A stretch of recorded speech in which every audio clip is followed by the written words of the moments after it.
현계 지문 3화 진이모.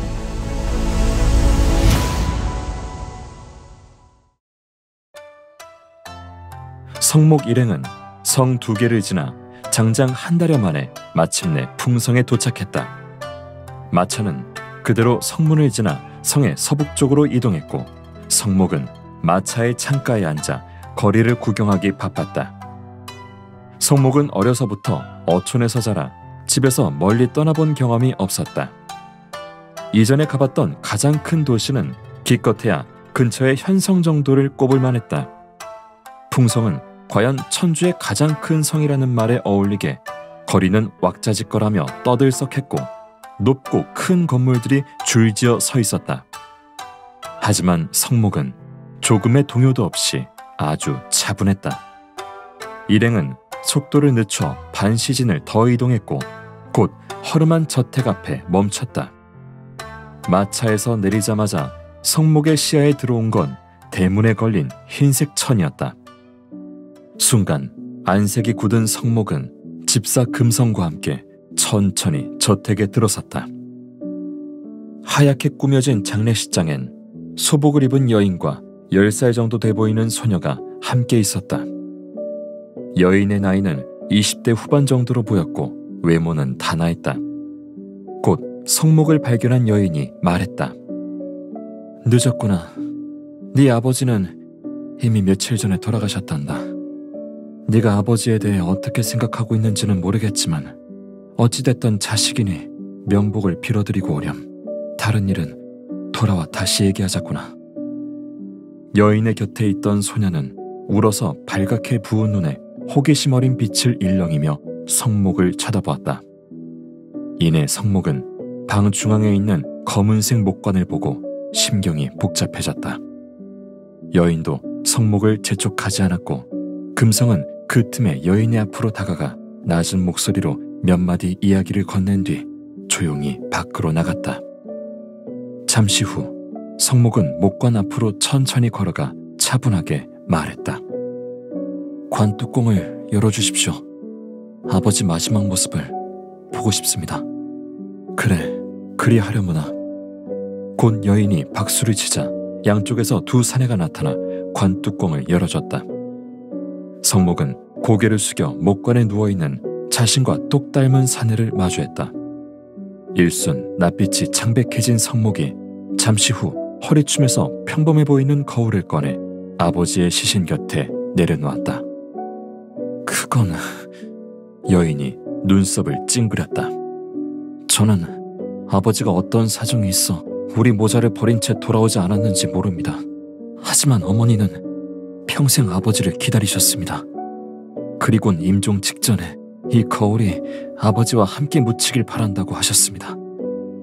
성목은 그렇게 천천히 말한 뒤 향로에 향초를 꼽고 머리가 바닥에 닿도록 3번을 절했다. 고요한 방 안에 바닥이 쿵쿵 울릴 정도의 소리가 퍼졌다. 여인은 다소 의외라는 표정을 지었지만 성목의 행동을 막지는 않았다. 다시 일어난 성목은 잠시 넋이 나가 아무 말도 하지 못한 채 멍하게 목관만 내려다보았다. 이내 여인이 손을 흔들자 두 사내는 다시 관뚜껑을 덮었다. 따라오너라. 이곳은 대화를 나누기 적절한 장소가 아니구나. 네 아버지가 생전에 너에게 전해달라고 한 말이 있다. 여인은 성목을 데리고 옆방으로 이동했고 성목도 조용히 뒤를 따랐다. 여인은 옆방에 도착하자마자 곧바로 돌아서 말했다. 네가 아버지에게 기꺼이 절을 하고 널 데려온 나를 원망하지 않았으니 나 또한 너에게 어머니라 부르라 고집하지 않겠다. 원한다면 나를 진이모라고 부르려무나. 이 아이는 너와 배달한 누이 동생인 옥환이란다. 옥환아, 이리와 네 오라버니께 인사하렴. 네, 오라버니를 뵙습니다. 석옥환의 깜찍한 인사가 이어졌다. 석옥환은 둥근 눈썹과 큰 눈, 아담한 코와 입술을 가진 소녀였다. 여인의 곁에서 눈동자만 귀엽게 굴리던 석옥환은 어머니의 말에 금세 사랑스러운 목소리로 화답했다. 굉장히 듣기 좋은 낭랑한 목소리였다. 성목은 서곡한을 향해 고개를 끄덕이며 억지로 웃음을 지어 보였다.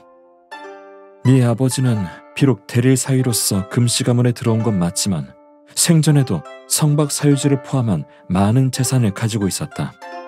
그건 모두 장남인 내게 물려주는 게 옳겠지. 나와 옥한에겐 이 저택만 있으면 돼. 어찌됐건 금씨 가문의 사람이니 재물이 부족할 일은 없을 게다. 네 아버지는 금씨 가문을 위해 많은 공을 세웠단다. 이리 젊은 나이에 요절한 것은 바로 그 때문일 게야. 그 이는 이 공로에 대한 대가를 단 한 번도 받은 적이 없으니 그 일을 대신해 내게 2가지 선택권을 주겠다. 진 이모는 여기까지 말한 뒤 잠시 말을 멈췄다. 성목은 그녀의 말에 매우 의외란 얼굴을 하고 있었다. 성집사처럼 강해지고 싶다면 그 공로를 대신해 우리 가문에 기령단을 주겠다. 추후 개원무관에 입교할 수 있는 기회가 될 것이야. 둘째는 금씨 가문의 힘을 빌려 대제국의 자귀를 받는 것이다. 의식주의 문제가 해결되고 그 명예와 복록이 후대까지 이어지겠지. 진 이모가 성목을 보며 말을 이었다. 자귀요? 성목이 미간을 찡그렸다. 그래, 대제의 자귀는 공, 후, 자, 남, 훈으로 나뉘고 각자 그에 맞는 신분과 권력을 가지고 있다. 높은 자귀는 불가능하겠지만 네 아버지의 공로와 금씨 가문의 세력이라면 훈 정도의 자귀는 받을 수 있을 것이다. 뿐만 아니라 네가 관직을 꿰찰 수 있게도 도와줄 거야. 진 이모가 몇 마디 덧붙였다. 아닙니다. 기령단을 받겠습니다. 성목은 진 이모의 말을 다 듣고 망설임 없이 말했다. 잘 생각하는 것이 좋을 거야. 내가 너라면 분명 자기를 선택할 텐데. 진 이모가 말했다. 무슨 뜻입니까? 너는 기와 무인에 대해서 얼마나 알고 있지? 진 이모가 물었다. 그렇게 물으시는 진 이모는 무인에 대해 잘 아십니까? 성목이 조심스럽게 되물었다. 진 이모는 아무런 대답도 하지 않고 말없이 손을 들었다. 그러자 한쪽 벽에 걸려있던 금으로 장식된 검이 순식간에 그녀의 손으로 날아들었다. 진 이모는 파공성을 내며 검물을 추기 시작했다. 그녀의 몸 추위로 검의 잔상이 겹겹이 드리워졌고 순간 검광이 번쩍이는 빛을 내며 검은 손잡이만 남긴 채 벽에 완전히 틀어박혔다. 성목은 흔들리는 벽을 보며 어안이 벙벙해졌다. 내가 이래봬도 금씨 가문 3대 후천무인 중 한 명이란다. 그렇지 않았다면 내가 무슨 능력으로 금씨 가문에 기령단을 요구했겠느냐.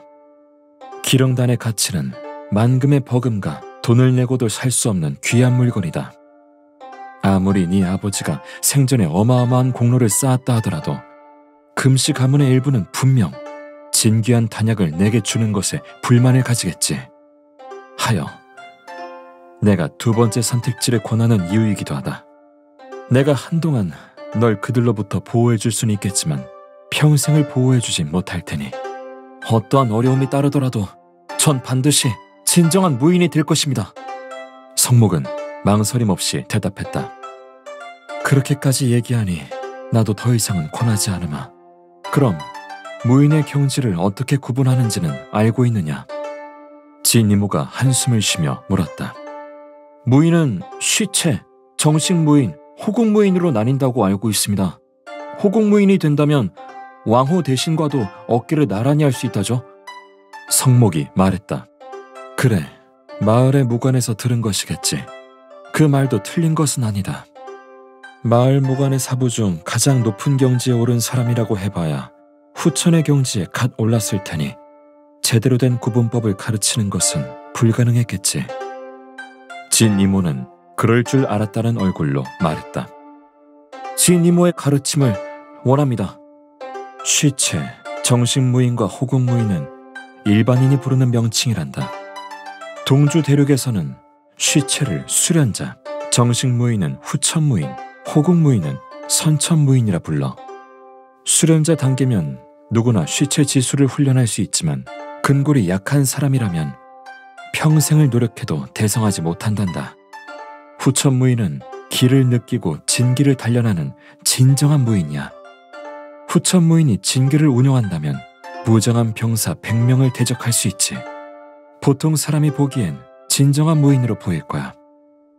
하지만 선천무인이야말로 진정한 의미의 고수란다. 선천무인은 10명 이상의 쉬체지수를 대성한 무인과 대적하면서도 후천무인을 죽일 수 있다. 100명의 후천무인이 선천무인 한 사람에게 달려들어도 어쩌지 못하는 경우도 있지. 선천무인의 경지에 오른 이는 진기를 쏘아 멀리 있는 사람도 죽일 수 있기 때문이야. 일반적으론 후천무인은 선천무인에게 근접하지조차 못한단다. 선천무인의 경지에 오르는 건 일반인이 상상할 수 없을 정도로 매우 어려워. 알다시피 전 대제국을 통틀어 선천무인의 수는 불과 7, 8명에 불과하고 진 이모가 자세히 설명했다. 선천무인의 수가 그렇게 적을 줄이야. 성목은 크게 놀랐다. 7, 8명이 적은 수라곤 볼 수 없어. 선천무인으로 키워내기 위해 투입되는 자원은 천문학적이거든. 관건은 그만큼 투자를 하더라도 선천무인의 경지에 다다를 수 있는 가능성이 극미하다는 것이지. 진 이모는 씁쓸하게 웃었고 성목은 침묵했다. 좋아, 선천무인은 아직 너무 먼 이야기겠지. 하지만 만약 네가 그 경지에 진입하게 된다면 너는 그 즉시 대제국의 가장 높은 사람이 될 거야. 황제조차 내게 공손하게 대하며 관계를 맺고자 할 테지. 이것이 바로 호국무인이란 호칭이 붙게 된 이유야. 이제부턴 쉬체와 기에 대해 가르쳐주도록 하마. 쉬체 신공에 몇 단계까지 올랐지? 진 이모가 질문했다. 7성까지 올랐습니다. 성목은 순간 정신이 번쩍 들었다. 기를 느끼고 개원무원에 입교하는 건 성목에게 가장 중요한 것이었다. 7성이라면 조금 낮구나. 개원무원이 1년 뒤 모집을 시작할 텐데 그 안에 9성에 도달할 수 있겠니? 성목은 잠시 생각한 뒤 대답했다. 원래대로라면 가망이 없었겠지만 이제는 아닙니다. 네가 1년 내 쉬체지술 9성의 경지에 오르게 돼 기를 느끼더라도 이는 개원무원에 입교하기 위한 가장 기본적인 조건을 충족했을 뿐이란다. 그 시기가 되면 맹렬한 경쟁이 벌어질 거야. 성목은 진 이모의 말을 더욱 집중해 들었다. 이번에 개원무원에 입교하려는 수련자 중엔 어려서부터 일찍이 쉬체지술 9성 혹은 10성에 달성한 천재들이 많이 있다고 해. 쉬체지술의 높은 경지에 오를수록 기를 느낄 수 있는 확률은 더 훨씬 높아지지. 이제까지 여러 사례를 봤을 때 기령단의 도움을 받더라도 네 나이에선 기를 느끼지 못하는 경우가 다반사란다. 대부분의 수련자들이 30대가 넘어서야 수차례 기령단을 먹고 겨우겨우 기를 느껴 후천무인의 경지에 들어선다. 개원무원에서 10에서 15세 사이의 수련생만을 뽑는 이유는 10세 이하는 근골이 아직 자리를 잡지 않아 쉬체지수를 수련할 수 없고 15세 이상은 선천무인을 바라볼 수 있는 잠재력이 없다고 판단되기 때문이야. 대제국엔 많은 후천무인이 있지만 그중 선천무인의 경지에 오를 수 있는 기회를 가진 무인은 100명조차 되지 않아. 우리 금씨 가문이 천주의 명문세가일 수 있는 건 선천무인의 경지를 바라보고 있는 어르신이 계시기 때문이기도 하단다. 말을 끝낸 진 이모의 얼굴엔 어쩐지 오만한 빛이 떠올라 있었다. 기를 느끼지 못하는 경우가 그렇게 많습니까? 성목은 이야기를 듣고 깊은 숨을 들이마셨다. 성목도 기령단을 복용한 모든 사람이 기를 느낄 수 있을 것이라고는 생각지 않았지만 성공할 확률이 그 정도로 낮을 줄은 미처 예상치 못했었다. 후회할 것 같다면 다른 선택지를 골라도 돼. 진 이모가 성목을 보며 웃었다. 아니에요. 저는 이미 마음을 굳혔습니다. 성목이 고개를 저었다. 성박 사유지의 땅 문서와 그 외에 필요한 것들을 줄 테니 우선 사유지에서 생활하도록 하려무나 금성 집사가 안내해 줄 것이다. 만약 필요한 것이 있다면 금성에게 전달하면 돼. 1년 후 기령단을 얻어오면 따로 기별을 줄 테니 그때까지 시체 지수를 훈련하는 것 외에도 다른 실전 무공을 배울 방법을 찾는 게 좋을 거야. 금씨 가문에 전해져 내려오는 무공들은 많이 있지만 다른 성씨를 가진 사람에게는 전수해 줄 수 없으니까. 진 이모가 고개를 끄덕인 후에 약속을 해줬다. 감사합니다. 진심으로 감사했던 성목의 목소리는 무척이나 감격에 젖어 있었다. 일각 후 성목은 나무 상자를 받아들고 금성의 안내에 따라 저택을 나섰다. 나무 상자 안엔 토지 문서와 같은 아버지가 물려준 재산이 들어있었다. 교외에 위치한 3-4만 평 크기의 논밭을 끼고 있는 넓은 사유지와 성 안에 있는 시설이 좋은 주루, 그리고 3,000량의 은전이었다. 그렇게 성목은 하루 사이에 지주가 되었다.